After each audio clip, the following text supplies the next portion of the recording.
Hello friends, आज हम बात कर रहे हैं 12th साइंस चैप्टर नंबर 5 के बारे में।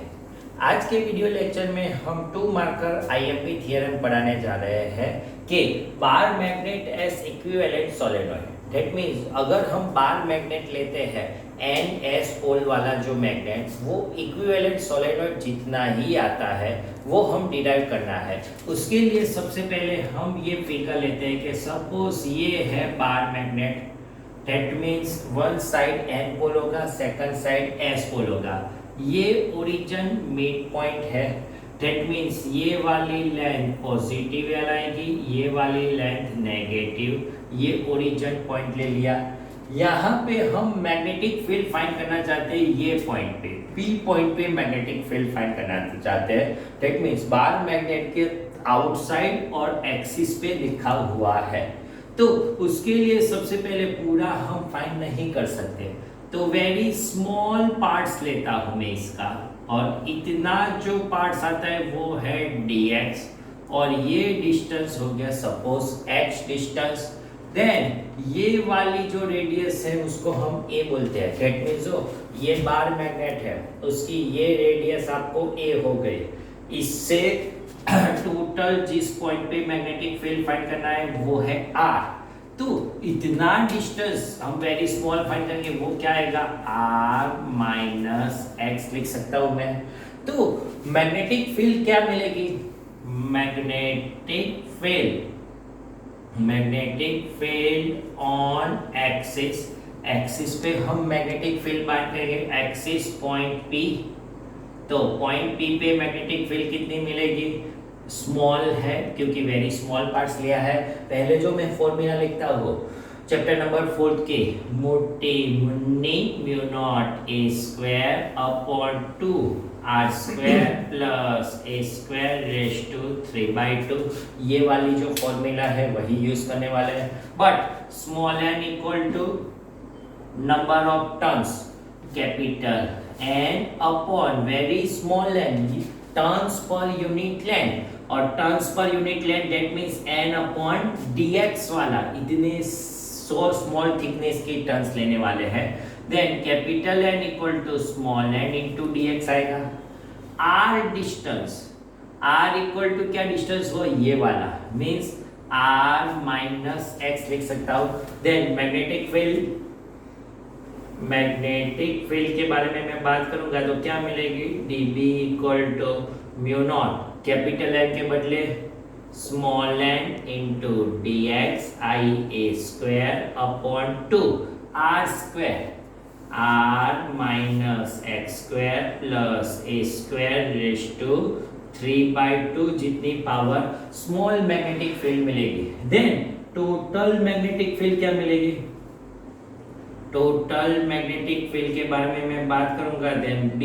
देन वेरी स्मॉल पार्ट्स का हम इंटीग्रेशन निकालेंगे, लेकिन ये इंटीग्रेशन क्या आएगा, माइनस एल से प्लस एल। इस साइड नेगेटिव लेंथ, इस साइड पॉजिटिव लेंथ, ने टोटल लेंथ 2l हो गए।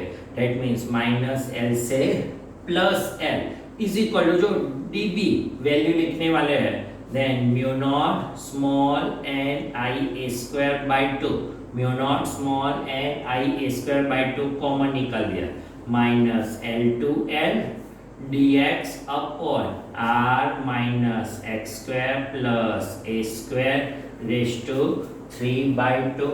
But here r is greater than x very small distance है r के with respect to q। Suppose ये बार मैग्नेट है और हम इस पॉइंट में जा रहे हैं तो निगलेक्टेबल वैल्यू आएगी, and also r is less than a, ये थिकनेस भी वेरी स्मॉल आएगी।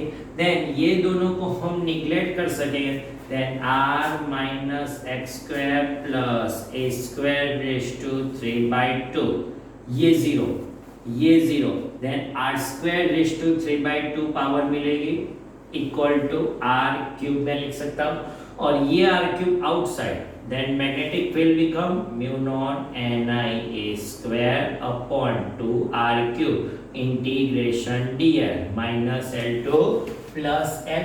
बट dx का integration constant into x, constant का integration means 2r cube into x minus L2 plus L. Our last step will be upper limit minus lower limit, means L minus minus L minus minus plus, then 2L लिख सकता हूँ mu naught N आई ए square into 12 upon 2 R cube. जो ये cube cut होगा, लेकिन अपने को cut नहीं करना है, अपने मल्टीप्लाई कर रहे हैं, पाई से मल्टीप्लाई कर रहे हैं, पाई से डिवाइड कर रहे हैं, कुछ चेंज होने वाला नहीं है। देन अब अच्छी तरह से लिखता हूं 2 pi outside mu naught upon 2 pi small n आई ए स्क्वायर के साथ लिखते हैं पाई ए स्क्वायर एरिया, और 2L बिकम लेंथ आपको मिलेगी, अपॉन क्या लिख सकता हूं आर क्यूब वैल्यू आएगी। बट मैग्नेटिक मोमेंट की formula 4th chapter, magnetic moment की फॉर्मूला मनिया की मीना m equal to capital N I A, but capital N equal to small into 2L लिख सकता हूं। क्यों 2L? जो फिगर में देखिए टोटल बार मैग्नेट की लेंथ 12 है, means capital n upon l solenoid के बारे में, और बार मैग्नेट होगा देन कैपिटल एन अपॉन 12 मिलेगा। ध्यान जो n i pi r square a, और ये अपना मैग्नेटिक मोमेंट हो गया। Then magnetic field become mu naught upon 2 pi m upon are cube axis की फॉर्मूला मिल गई।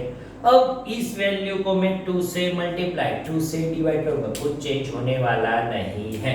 Then we can write magnetic field क्या मिलेगी अपने को, मैग्नेटिक फील्ड के बारे में मैं बात करूंगा। Then B equal to mu naught upon 4 pi 2m upon are cube. जो ये घूम फिर के वापस चले आए, 4th चैप्टर में भी डिराइव किया हुआ है मैग्नेटिक फील्ड ऑन एक्सिस, और 5th चैप्टर में भी यही फॉर्मूला बट डिफरेंट वे से डिराइव किया हुआ है मैग्नेटिक फील्ड ऑन एक्सिस। और 1st चैप्टर जितना ही है कि B के बदले इलेक्ट्रिक फील्ड के, इलेक्ट्रिक फील्ड के बारे में बात करूंगा मैं, तो as well as mu naught upon 4 pi 1 upon 4 pi epsilon naught, जहां पर म्यू नॉट आता है उसको हम 1 अपॉन एप्सिलॉन नॉट लेते हैं।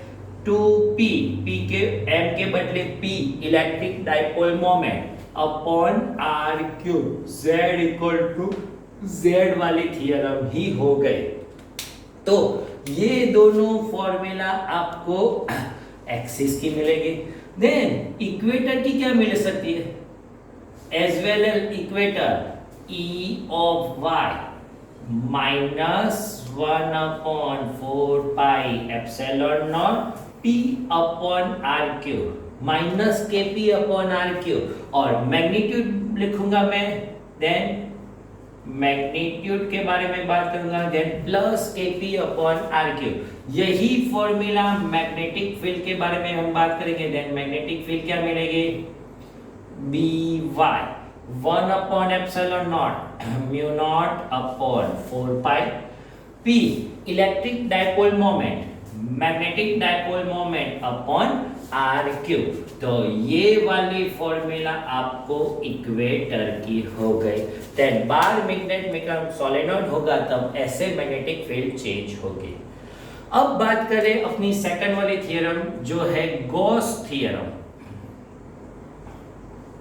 चलो 1st चैप्टर में भी गॉस थ्योरम है, ये चैप्टर में भी गॉस थ्योरम है। देन गॉस थ्योरम है क्या, तो आप लोगों को ये मालूम है कि electric field does not close path, लेकिन मैग्नेटिक फील्ड क्लोज पाथ हो रही है।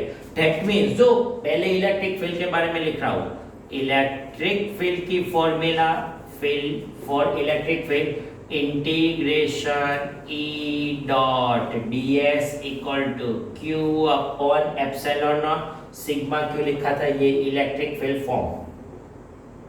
और मैग्नेटिक फील्ड के बारे में enclose path, for magnetic field के बारे में बात करूंगा। देन मैग्नेटिक फील्ड की ये फॉर्मूला आपको क्या मिलेगा, क्लोज पाथ इंटीग्रेशन, और बीच में फाई गिना है, B dot ds is always 0. क्यों 0? Magnetic field line are in close path. Magnetic field and close path हो रही है आउटसाइड पे N2S और इस इनसाइड पे H2N डायरेक्शन में मूव कर रही है, that means totally intersect in close path. Then close path के बारे में बात करूंगा, then net magnetic flux always zero मिलेगा। और यही हो गया Gauss theorem in magnetic field. तो आपको जो दोनों थ्योरम में फिर से रिवीजन करवा देता हूं। Gauss theorem of electric field in close path total electric flux is equal the ratio of total charge and epsilon naught। but magnetic field में क्या लिखेंगे, in closed path total magnetic flux is always zero। क्यों zero? intersect to each other and N2S and H2N close path हो रहा है इसलिए। तो 2 marker की आज की सेकंड वाली थ्योरम कंप्लीट। आज के वीडियो लेक्चर में हम यहाँ तक रखते हैं। Thank you very much.